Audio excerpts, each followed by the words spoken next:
Okay. If I cut your foot off, it's going to be horrible, but you can balance. I could even cut your other foot off. It's really unpleasant. Okay. But you can balance. And we see this all the time with amputees and with, athletes. Balance comes from your inner ear. So one it's your entire vestibular system. If you have vestibular dysfunction and vertigo and all of the you're crawling for the bathroom. You're not hoisting the cup. You can't stand up. So vestibular dysfunction, you you're on your knees. You're crying. It's a crawl for the bathroom. It's a trip to the emergency room. It's actually the number two reason to go to the emergency room. One is a heart attack, and two is vertigo or balance. Something's off.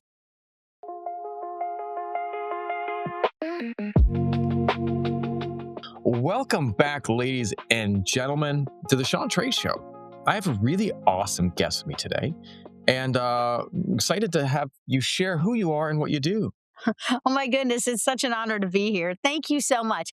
I'm Sheila Thelen, and it sounds weird, but I'm a master figure skating coach that really figured out the brain and the vestibular system. Like, really, really figured it out and figured out how to apply world class sports training to the general public, but to everyone with a brain. So it's such an honor to be here. You've had some amazing guests. I kind of It's awesome. I get a little emotional. So I'm really honored to be here. Thank you so much. No, beyond, it's my pleasure. And that, Sheila, I had a rough day, long day, and there are days where it's hard to know if what you're doing matters. And today was one of those days for me. So that means the world to me. And yeah, thank you for that. I'm very fascinated by what you do. And at the end of this podcast, I'm going to tell a little bit why my day was bad, but I want to get into what you do first. Let's rock and roll. Like, what happens? What is the vestibular system, first of all? And what happens when it isn't working properly? And why do some people have no idea it's happening to them? Like, what is that?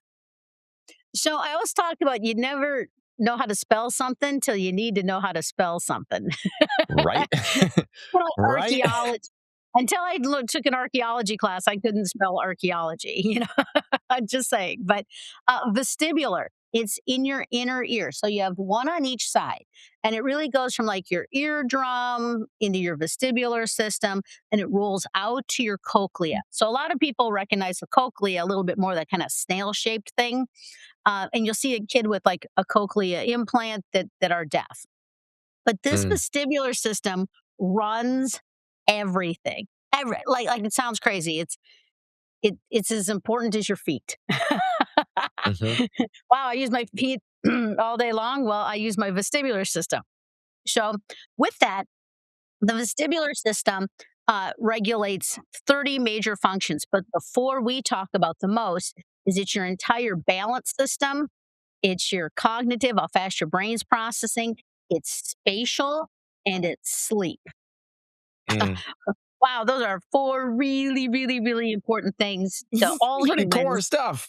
you know, Yeah, that's it's a core function. Like it's absolutely everything. So we work with everyone with a brain, which sounds kind of crazy to say, but we work with everything from kids with autism, concussions, military, performance. I work with a lot of pro athletes, which is super fun. Yet at the same time, love my fall prevention group, aging, Parkinson's, uh, kids that don't stay dry at night.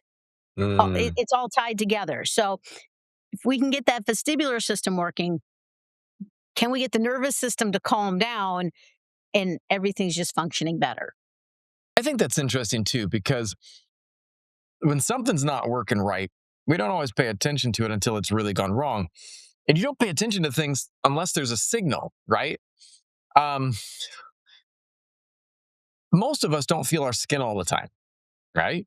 We just aren't sitting there going, oh, I feel my skin there and there. It's there. It's doing its skinning job, and it's happily protecting you from all these things around you, right? But we don't always think about that.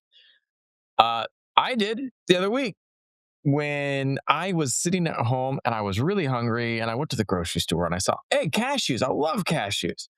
These cashews look a little different. They had all the skins on. I've never had skin on cashews. And I did not know something about cashews. Cashews are actually closely related to poison oak and poison ivy. And the toxin is in the skin of the cashew. And I was unaware of that. Some people can eat them without any problem. I ate a whole box of these little bastards. And let's just say day one, day two, day three, no problem. Until the toxins started coming out through my sweat.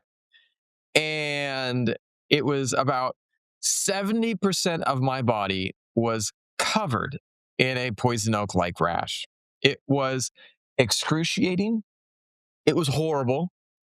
And I never want to have that happen again. But you know what I realized during that time? I could feel my skin. I could feel all parts of my skin. I was like, oh.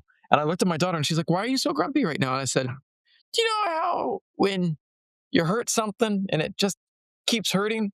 I said, right now, everything feels like about a million mosquito bites, and I'm just doing the best I can to kind of keep my head on straight. And she's like, but when you talk about not paying attention to the vestibular system until you have to, that was my immediate thought. The vestibular system is there, it's important, but if you're not paying attention to it, what do you do? Well, and you don't realize how much your balance plays, throughout your day in life. Yeah. We teamed up. I'm really into partnerships. So one of the groups we partnered with was NeuroTracker. It's a moving ball game. They're huge in like pro soccer in Europe. Like they've just sped up all those players' brains. It's a fabulous product, but they have all the data on sitting and doing NeuroTracker and standing and doing NeuroTracker because you don't realize the cognitive load of just standing. And you don't realize that on kids, you don't realize that on adults because you don't have a problem standing. Yeah. Watch your grandma stand there for 10 minutes and she's like starting to weave, like it's the Hmm. cognitive load that you don't realize is really, really happening in how to protect it and how to run that vestibular system and get that gel moving. And we spin people. It sounds so funny when I say it like that because people are like, "So what do you do for a living?" And my kids just chirp in. They're like, "She spins people." And the general public just looks at me like, "What? What?" But boy, all those pro athletes, when you're done with a session with me, and it's only like a 5, 6 minutes of spinning, very gently. We start out gentle, and then we can move into complete and utter chaos. Think figure Mm. skating. Okay, think those figure skaters and what they can do. Boy, you can feel your brain. You can feel your balance. You can feel it all improve. When all the data, the pre and the post testing is fascinating to see even a pro athlete improve their balance, which it seems like I shouldn't be able to do. I shouldn't be able to improve an NHL guy's balance or speed up their brains. I do it every day. It's interesting because I have a lot of fear. I have a lot of fear about getting older and losing movement, coordination, even independence because of not being able to keep things sharp, And, yet I hear about some people that they're able to train things. Well, some people seem naturally balanced coordinators, while others don't. Like, how do we keep on top of this? Well, so a lot of it is just being aware of it. And that's where I teamed up with balance tracking systems. So it's just a stand-on plate. It doesn't move or vibrate. You just stand on it, but it tracks 20 seconds eyes open, 20 seconds eyes closed. We add that blue commercial foam to it. And then you stand on that, and whoa, that's hard. Okay, 20 seconds eyes open, 20 seconds eyes closed. And the data that comes out of that thing, shocking. And even a little bit of what I call the come to Jesus moment. I had my auntie on it one day.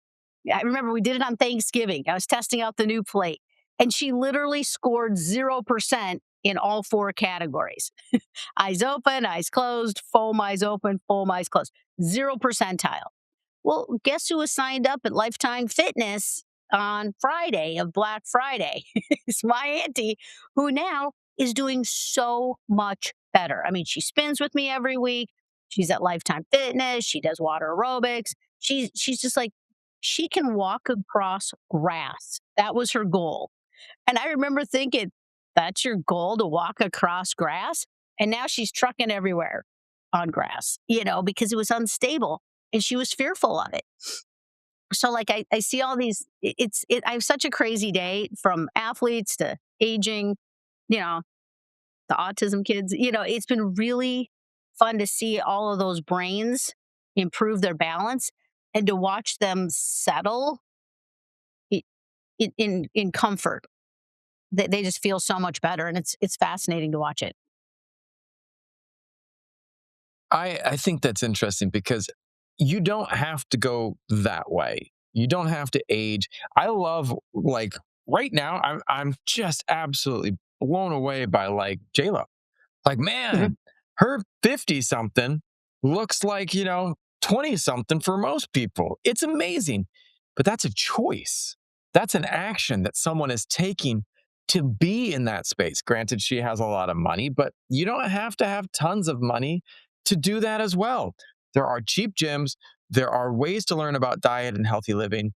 And I'm sorry, but like anyone can sit down and meditate and de stress. Like, it's available to everyone. But you have to do something instead of nothing. Absolutely. And it seems like such an obvious statement, like do something. I just read an article talking about act 10 years younger than you are. So, what are you 60? Act 50, act 40.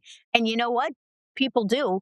And it changes it's mindset. There's so many pieces of mindset that I feel like in the olden days, my dad would have called it woo woo. Oh, that's woo Hmm. woo. I have to tell you, with pre and post testing, there's a lot of things that are absolutely not woo woo. And and Hmm. I read another article too about Rockefeller was the first one that convinced everyone you needed to go to only a doctor because only they can get you the pharmaceuticals. If you don't, you're crazy and your children will die.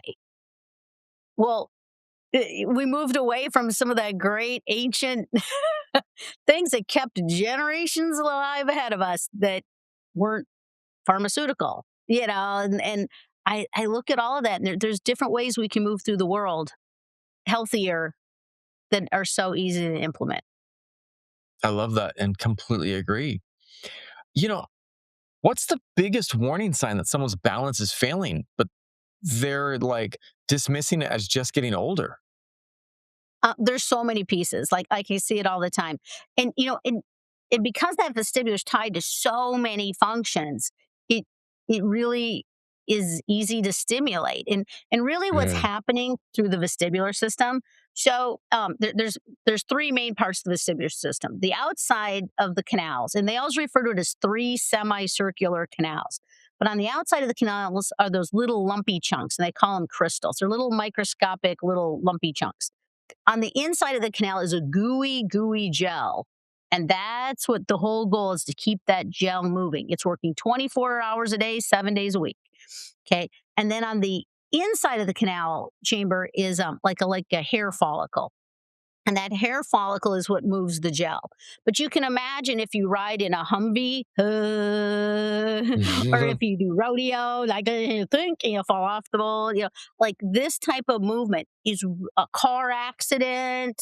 Okay, uh, jogging. There's a lot of ways that those crystals can pop out of place and they really disturb the gel. So kind of like driving on the freeway nice and smooth or with a whole bunch of parked cars in your way.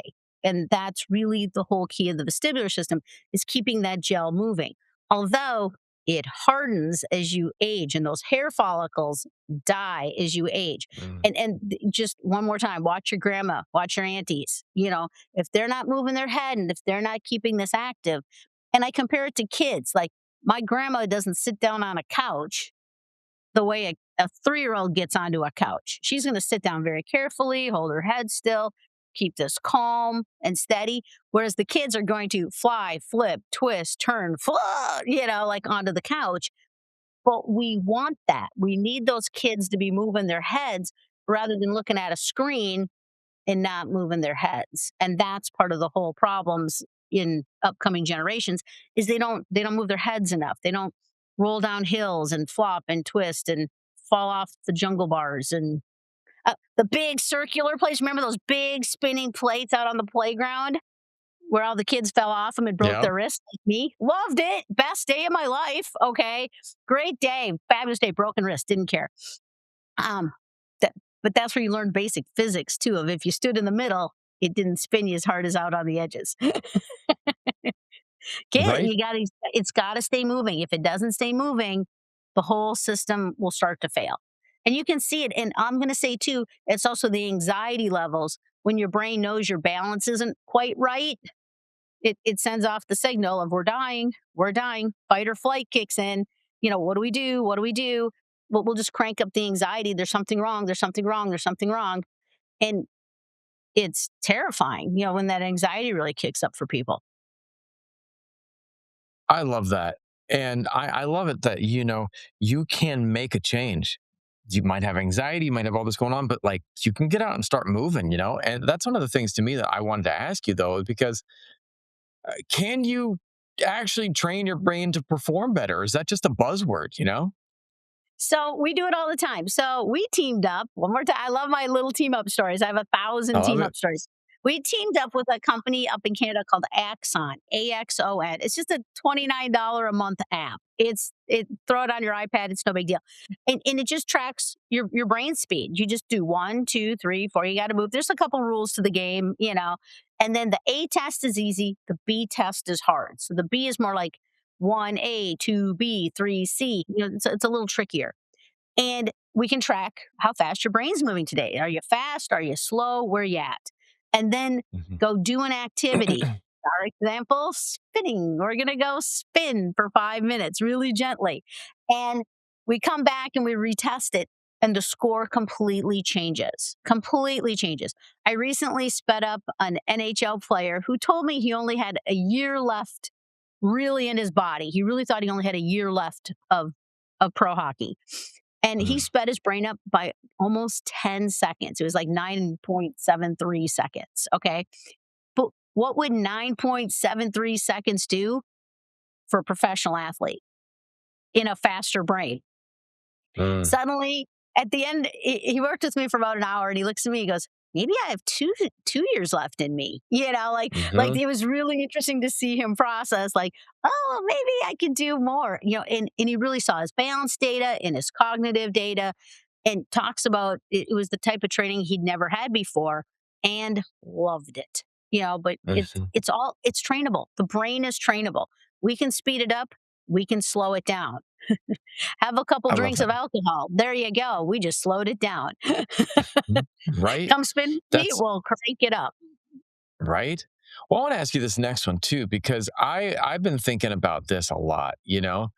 Um, you know, how does poor balance and vestibular dysfunction quietly increase the risk of injuries, falls, and cognitive decline and loss of independence? Like, because you're talking about grandma, you know, is that really tied to it, or is there other stuff going on?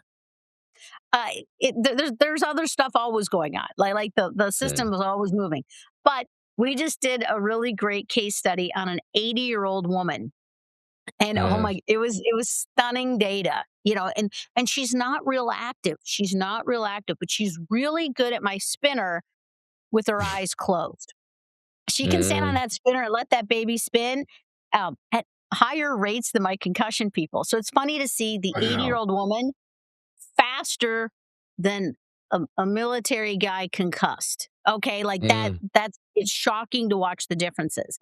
And then she recently we were over at the open house over at Lifetime Fitness because they just put in a big neuro lab with us. Super, it's just lovely. Um, and she at 80 years old outscored a 28-year-old with eyes closed. Now he beat her on a bunch of other things, okay? But on eyes closed, firm surface, just straight proprioception, she scored better than this 28-year-old kid. And I was like, "No way, man." But she practices. She practices. She trains this every single week. Every week, every Wednesday, she's out there spinning with me, and it's crazy to see how good she's doing. I love that. Because it's like people can make change, but I wonder about the misconceptions. Like, what's the biggest misconception people have about dizziness, balance, and brain health? They just think it is what it is. Nothing you can do for Mm, it. Which, yeah, and I do get that. I do get that it is what it is, and aging is aging. But there's some really great examples out there of people that are aging really well and people that right. are aging horribly. You can see it around you. You can absolutely see it around you. And what that's doing to their lives and the people around them. Yeah, like I have a whole thing on it. It's not just you, it's your family and how that affects your family is hard. It's hard to watch a lot of times within your family. Mm, right. And like I have family members that are dealing with some mild cognitive decline. And I'm trying to tell them you don't have to just accept it. You can do things about it, you know? Doesn't mean you're going to stop everything completely, but you have ways to help yourself. And don't just sit back and go, it is what it is. You know, Mhm. you can get going. Then if someone wants to improve their brain performance, reaction time, confidence, or overall quality of life, where should they start? Well, there's so many great places to start. I mean, your local gym is the most obvious because moving Yeah. once again, moving your head and moving your ears, moving that vestibular system is for sure connected to the whole thing. I was talking about in podcasts. I'm always kind of like moving around and almost all these I things. love that. It's not bad to be moving. That's a good thing. And that's also a backstory of like all these kids with ADHD. One of our friends' 6-year-old just got diagnosed with ADHD, and I'm like, "You mean he's a 6-year-old little boy bouncing off the walls?" Wow, I Mhm. kind of think that's what 6-year-old little boys should be doing. Like, I'm sorry, Right. like I think that's the way the world should be working. I don't think that's a bad diagnosis. I think this kid should be moving as much as he wants. He's 6. But the whole piece of like I watch my MS patients really stay out of wheelchairs, in my mind, years longer with Mm, working with. I have several aging clients that are nowhere close to wheelchairs, and they're mm, nowhere close to struggling. They're out, they're active, they're doing things, they're enjoying, travel and um even my motion sick ones that came to me originally for motion sickness, mhm. they're on a cruise this week. They're not in town. They're on a cruise. It's He's amazing. not motion sick. So all of these little pieces that make your life better is so almost easy to assess these days, especially in a modern world where okay, there's gyms everywhere. Every gym has an open gym. Every gym has time and affordability. Your local community centers, your put on some sneakers and off you go. There's so many pieces that are so accessible. And we're even actually we're doing a couple projects with senior active living locations. With once again adding one of my spinners at at senior housing level. It's all there. It's coming for you, and it's out there available to you. I love that. It is available to you, but you just have to seek it out. And I want to ask you this one too, because you talked about sports, but like, how does improving balance affect things beyond sports and athletics? What does it improve in other areas? Well, so improving balance, it's really a nice little extra touch to your brain. Your brain's like, okay, I feel good. Let's go garden. We can go out for a walk without the fear of that of falling. We can go to the mall. All those little pieces, but balance. I actually had a really high end professor one time tell me, like, well, so if you improve their balance, so what? And I kind of looked at him like, what do you mean, so what? This is fabulous. And he goes, well, what good would it do to a kid? And I just kind of looked into the camera like he was a moron in a kind and loving way. I was like, what are you talking about? As a coach, do you want to coach the slow kid or the fast kid? Who's going to do better? Yeah, The kid who's 5 steps behind and the game's gone to the left and that kid's going to the right. You know, all these little things of situational awareness and kids awareness and sports and speed and processing, it's all tied together. Um, Although I have to jump a little bit, I had a professor tell me the balance came from your feet. I'm like, no, sir, it mm, comes from your inner ear. He's like, no, no, it comes from your feet. I'm like, no, sir, it comes from your inner ear. And he goes, prove it with a paper, which kind of cracks me up because he kind of can't think for himself. And I said, well, Yeah. I can prove it without a paper. If I cut your head off, you can't balance. You're a terrible athlete. Okay. If I cut your foot off, it's going to be horrible, but you can balance. I could even cut your other foot off. It's really unpleasant. Okay. But you can balance. And we see this all the time with amputees and with, athletes. Balance comes from your inner ear. So one Mhm. it's your entire vestibular system. If you have vestibular dysfunction and vertigo and all of the you're crawling for the bathroom. You're not hoisting the cup. You can't stand Mhm. up. So vestibular dysfunction, you you're on your knees. You're crying. It's a Mhm. crawl for the bathroom. It's a trip to the emergency room. It's actually the number two reason to go to the emergency room. One is a heart attack, and two Mm. is vertigo or balance. Something's off. That's wild. I didn't know that. That's really wild. I want to ask you this one too, because what's the most dramatic transformation that you've seen from vestibular training? I will say it's my older patients, okay? And it's Mm. also, and weirdly, it's kind of like the spectrum. It's my younger kids and it's my older patients. Although we're doing a big research project with the University of Minnesota from the urology department. Like I have to say it slow because when they called me, I'm like, what? There's such a thing as a Mm. urologist, which makes total sense. Like if you think about it, you're like, oh, that makes total sense if you think about it. And we're doing a project with a whole batch of 10-year-old kids that still don't stay dry at night. So these Mm. kids have no confidence in themselves. They're not going to buddies' houses. They're not spending the night. They're not going to grandma's. You're too big a hassle. These kids have no confidence in themselves. And the University of Minnesota called me and they're like, hey, we think you're the missing link. So we're about to Mm. start a huge case study here in Minneapolis, spinning the kids, seeing if we get that nervous system to quiet down so that they can have success in staying dry at night, which is something Mm. 10%, 10% of 10-year-olds. It's a huge number. This keeps going up and up and up.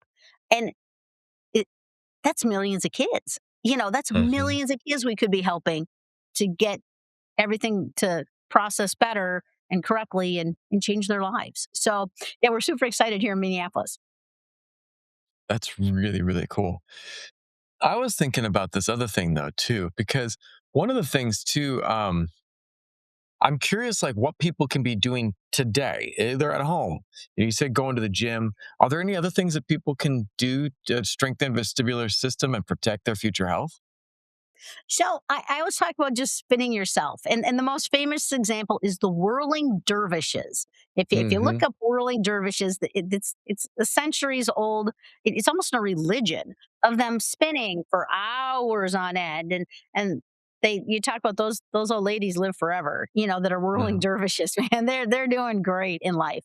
And so we have done research of spinning on like spinning by yourself, and for sure your balance does improve. Absolutely. Hmm. Yet at the same time, on my gear, we showed really huge changes in balance. And Hmm. part of that is the cognitive load of having to spin yourself, which is its own challenge, but to adjust to the mechanics of our equipment, much less our Hmm. fly. We have a slow standing system where you can hold on to, but then we have a fly option. uh, it's a brain melt. I have to tell you, like it's a brain melt of the chaos of flying and spinning at the same time. To the point, all my Navy SEALs and pro athletes, it's the chaos training that's added with that fly motion. Even NASA was like, "How do you do that?" NASA called me. They're like, "How do your athletes not end up dizzy? Think figure skating, not dizzy from all that spinning. It's because we've trained their brains." So it for sure all ties together. But what can you do at home right now? You can spin. It's easy. Just arms out and start spinning. And start slow. Start at one turn. Go to two turns. Get to three turns. To next week, it's four turns. And one or two Hmm. times a day. It's so easy. It's kind of fun. There is a dopamine because you see people Right? giggle. There's something funny about a special ops guy. giggling. Okay, Right. there's something really, really entertaining about that. I think that's Big so interesting. dude Well, it giggling. leads me to, I like that was the thing I was going to say. Ask, how do athletes and military operators and children with sensory challenges and other adults all benefit from this similar type of training? Because you're telling me they all benefit from spinning.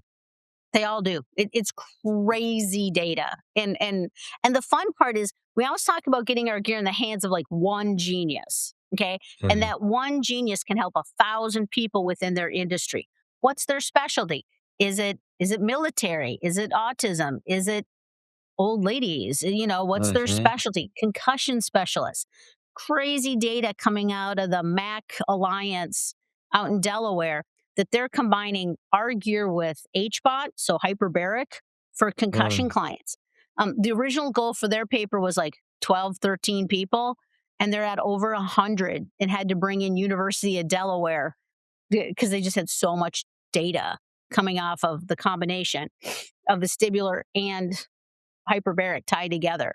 Great, fantastic data. And it's really exciting to think of how many people that can help. But that goes back to why we're really into partnerships. Yeah. Because, of course, I think my gear is great, but I do think when you add in red light therapy and oxygen and oh boy, there's a lot of other products out there, some neuro games, I think you really created something extraordinary to help. Both rehabilitation and performance are the same thing. So when we treat it as the same thing, I treat the 80-year-old client the same way I treat a 6-year-old Mm. and a pro athlete. We all have the same brains. It's just looking at Yeah, rehabilitation and performance as the same thing. that's so interesting. I want to ask you this question too. Um, what drives you to keep pushing this mission when most people have never heard the word vestibular? I'm obsessed. That's And awesome. I'm sure that when I hear your other client, I've heard your other interviews and stuff. I think we all carry that same obsession to the point. Yeah. The running joke is that I am a terrible CEO because all I care about is outcomes. The money's fine. Yeah, Mm. we got the money. We made payroll. Go us. We made payroll. But I I'm obsessed to the point my family is sick of me. Because Mm. someone at the airport will be like, "So, what do you do for a living?" And oh man, kids are like, "No, no, no." I'm like, "Oh, hey, look at this. Watch my videos." Like suddenly I'm showing Mhm. videos at the airport like a lunatic. Um, I love this.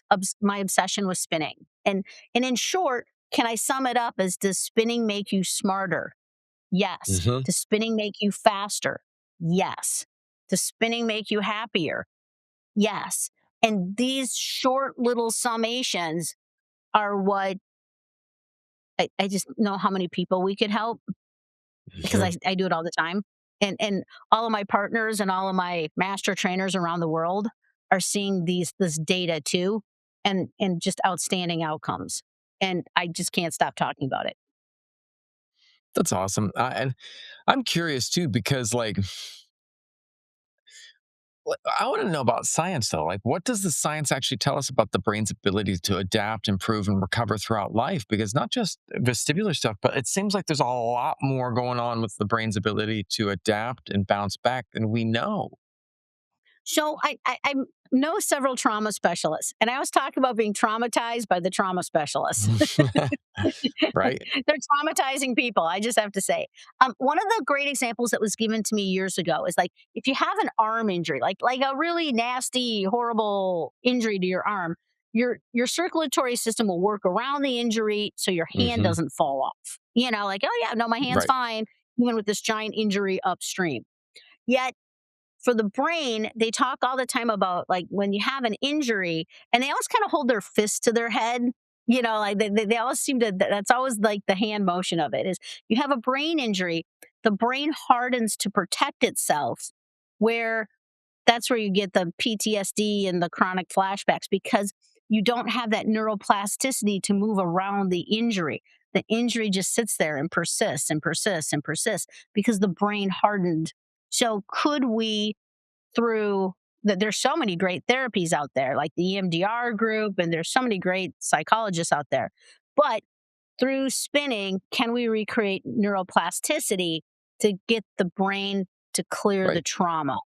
And Right. my concussion people are my favorite examples. That in a lot of my videos, I have this one gentleman that we call him Thor because the dude looks like Thor. Okay, like big boy, the hair, the beard, like he looks like Thor. You got to look up my videos. He's amazing. But he talks about the brain bleed from the snowboarding accident, and then like Mm. 50 little concussions on top of that over the course of it. Like he couldn't stop slamming his head into everything: the walls, the door, the car, the bed, the trunk. They're like walking down the hallway, thunk, like this guy couldn't stop getting concussions because his vestibular was so far off from the first accident that it just kept recreating more and more. And we talk all the time about the first concussion's bad, but the 300th one is really bad. And that's your pro sports, football, rugby, and that whole discussion of CTE of I don't need a paper to tell me if you have 10 concussions, you have health issues. If you have 1,000 concussions, you really have health issues. Like I don't need a paper to tell me that. I I I get that. That's unhealthy and that's unsafe for your brain. So, Yeah. are these things fixable? Yeah, especially with a combination of products, and there's some Yeah. really great concussion clinics out there right now. But there's also some really great Alzheimer's and other research out there. Although I do want to add one little thing that bugs me. In general, it takes 17 years to bring these products to market. That's wild. 17 years. Does your mom have 17 more years? Does your kid with autism have 17 more years? There's some really great things out there that are there to help people. You just have to search them out a little bit because there's the nerds got paid during the 17 years, but the general population did not benefit. Hmm. So true. It's so true. And I think that one of the things that we have to do is figure out how we can get stuff out to people, how we can get them the things they need to heal and to feel good. But I want to ask you, where can people go to find out more about you and what you do? So my favorite is LinkedIn. Like I love me Nice. some LinkedIn, and that's how I met you. Like to be honest, is I really follow you Yeah. on LinkedIn. Love LinkedIn. I just think it's just a far more serious platform. I'm on LinkedIn. Of course, the website is obvious, spinyourbrain.com. We're also under vestibular training services, which is all over Instagram and Facebook and all that other good stuff. But our real focus really is kind of LinkedIn. Mm. Uh, we joke, don't message me on Instagram. I like it could be a couple days. I I'm not understand that that good at it. entirely. I just don't care. Yeah. So, Well, that's awesome. yeah, no, we love LinkedIn. But yeah, go to website, spinyourbrain.com. But I have to thank you because these opportunities really are coming from podcasters and That's awesome. really great interviews. And I talk all the time about like, people are like, what's your marketing plan? I'm like, I love me podcasts because I really feel like we can have important discussions that we just can't get in the general media these days.